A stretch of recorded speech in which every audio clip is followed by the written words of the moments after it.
আল্লাহ রাগান্বিত আওয়াজ দিবেন, লিমানিল মুলকুল ইয়াউম লিল্লাহিল ইয়াসিন। সূর্যের কোনো কাজ নাই, শুধু বান্দার গোলামি করা। চাঁদের কোনো কাজ নাই, বান্দার উপকারে গোলামি করবে, ক্ষতিও করবে না। জমিন বান্দার গোলামির জন্য, বাতাস বান্দার গোলামির জন্য। আল্লাহ তাআলা বলেন, এত কিছু তোমার জন্য আমি বানাইছি, এমনি বানাই নাই, করায় গন্ডায় এগুলোর হিসাব আমি নিব। যারা দুনিয়াতে আমার এই নিয়ামত পাইলা ফিরি, সূর্যের আলো ফিরি, চাঁদের আলো ফিরি, বাতাস ফিরি, পানি ফিরি, এমন এলাকায় গিয়া তুমি হাজির হইছো, ওখানের পানি তোমার পান করতে কষ্ট, লবণাক্ত।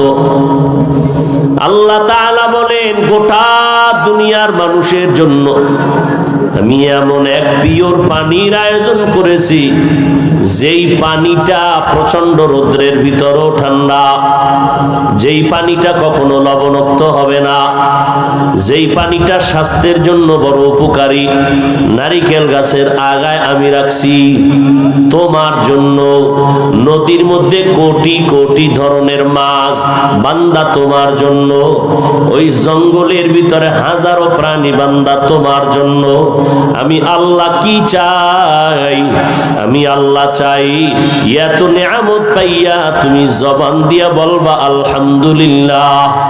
আমি আল্লাহ এই শুকরের বরকতে সব গুনাহগুলো মাফ করে জান্নাতি বানায় দিব। আর আমার নিয়ামত পাইয়া যারা আমার বিরোধিতায় নামবা, হক আদায় করবা না, শোনো, তোমার জন্য আমি আল্লাহ জাহান্নাম বানায় রাখছি। কেমন জাহান্নাম? ওয়াকুদুহান নাসু ওয়াল হিজারা। যেই জাহান্নামের আগুনের ইন্ধন হবে পাথর আর মানুষ।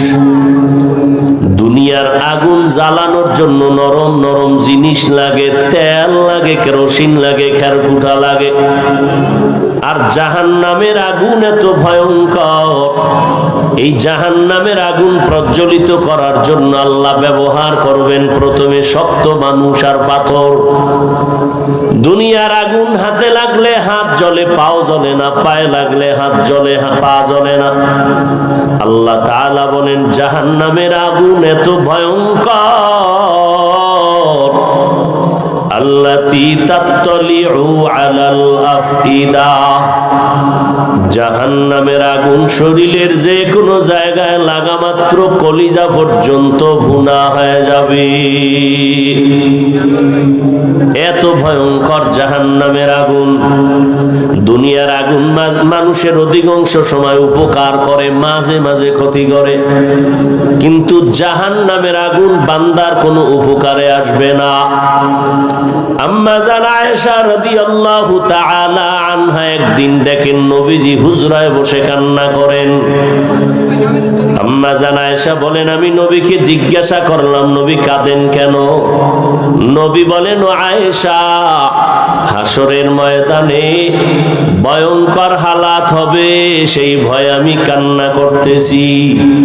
যেই নবীর জন্য আল্লাহ পাক বড় আশেক, ওই নবীর জন্য গোটা মাখলুকাত আশেক, ওই নবীর কোনো গুনাহ নাই। ওই নবী যদি কান্না করতে পারেন, আম্মা জান আয়েশা রাদিয়াল্লাহু তাআলা আনহাকে নবী বলেন, ও আয়েশা, কিয়ামতের ময়দান এমন ভয়ঙ্কর, সমস্ত মানুষগুলো উলঙ্গ দাঁড়াবে, একটা মানুষ বস্ত্র পরিধান করা অবস্থায় দাঁড়াবে না। এই অবস্থায় দাঁড়াবে, জমিনের মধ্যে সূর্যটা মাথার কিনারায় চলে আসবে, অন্যদিকে জাহান্নামের ভয়ঙ্কর আওয়াজ। আবার আমার আল্লাহ ইনসাফের আদালত কায়েম করে আল্লাহ রাগান্বিত আওয়াজ দিবেন, লিমানিল মুলকুল ইয়াউম লিল্লাহিল ওয়াহিদিল কাহ্হার। নবীজি বলেন, আল্লাহ পাকের পাকের কুদরতের আওয়াজে হাসরের মাঠ থরথর করে কেঁপে উঠবে। নবীরা পর্যন্ত ভয়ে কান্না শুরু করবেন। কেমন ভয়ঙ্কর হবে! যাদের কোনো গুনাহ নাই তাদের হালাত যদি এমন হয়, আপনার আমার তো জিন্দেগি গুনায় ভরা। হাতের দিয়ে তাকাইলে গুনাহ, চোখের দ্বারা গুনাহ, জবানের দ্বারা গুনাহ। আল্লাহ পাক রব্বুল আলামিন দুনিয়াতে স্বাধীনতা দিয়া দিয়েছেন, এই জন্য গুনাহগারদেরকে কিছুই বলেন না। কিয়ামতের ময়দানে আমার আল্লাহ গুনাহগারদেরকে আর নেককারদেরকে আলাদা করে ফেলবেন। আল্লাহ বলবেন, ওয়ামতাজুল ইয়াউমা আইয়ুহাল মুজরিমুন, এরে গুনাহগারেরা তোরা নেককারদের থেকে আলাদা হইয়া যা। দুনিয়াতে আমার সূর্যের আলো নেককার গুনাহগারেরা উভয় ভোগ করেছো।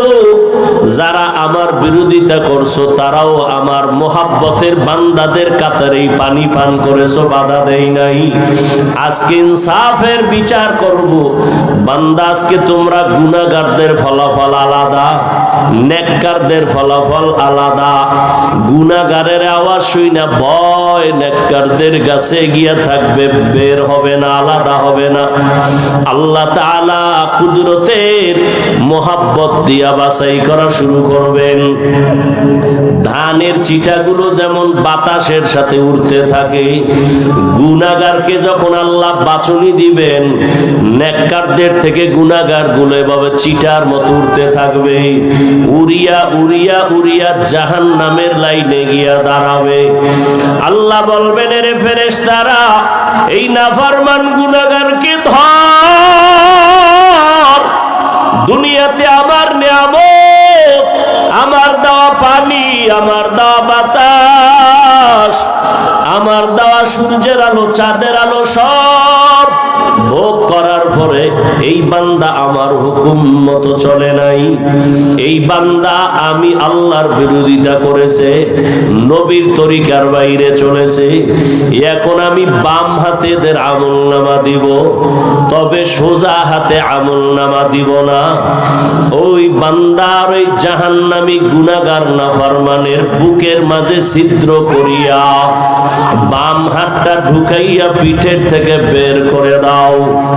আল্লাহর অর্ডার পাওয়া মাত্র ইয়াফআলুনা মা ইউমারুন। জাহান্নামের ফেরেশতারা এতটাই ভয়ঙ্কর, আল্লাহর অর্ডার পাওয়া মাত্র খাপ করিয়া গুনাহগারের ধরবেন, বুকটাকে ছিদ্র বানাইয়া বাম হাতটা ঢুকাইয়া পেছন থেকে বের করবেন। আল্লাহ পাক বাম হাতে পেছনে আমলনামা দিয়া বলবেন, ইকরা কিতাবাকা কাফা বিনফসিকাল ইয়াউমা আলাইকা হাসিবা। এ গুনাহগার নাফরমান, পড়িয়া দেখ জীবনে কি আমল করেছো। এরে আল্লাহর গোলাম, ফেরেশতারা বলবে, ও আল্লাহ, আপনার বান্দার চেহারার সামনে আমলনামা পেছনে। আল্লাহ আরো রাগান্বিত হয়ে বলবেন, এই নাফরমানের ঘাড় ধরিয়া মোচড় দিয়া পেছনে ফিরাইয়া দাও। ফেরেশতারা আল্লাহর হুকুম অনুযায়ী তাই করবেন। এরে আল্লাহর বান্দারা, এই জন্য আল্লাহ পাক বলেন, ও মুমিন, দুনিয়াতেই জাহান্নামের আগুন থেকে নিজেকে বাঁচাও, তোমার আহালকে বাঁচাও। আল্লাহর কাছে 2 ফোঁটা চোখের পানি ছেড়ে তওবা করো। দুনিয়ার পিছনে তো সময় কম দিলা না, টাকার পেছনে, ব্যবসার পেছনে সময় কম দিলা না।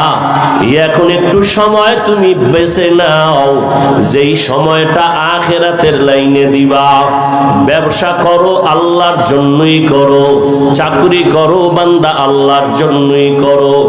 আল্লাহর জন্য কিভাবে চাকরি করা যাবে, আল্লাহর জন্য কিভাবে ব্যবসা করলে ব্যবসা হবে, কিভাবে সংসার চালাইলে আল্লাহর জন্যই হবে, এগুলো জানার জন্য, বুঝার জন্য আর নবী আসবেন না।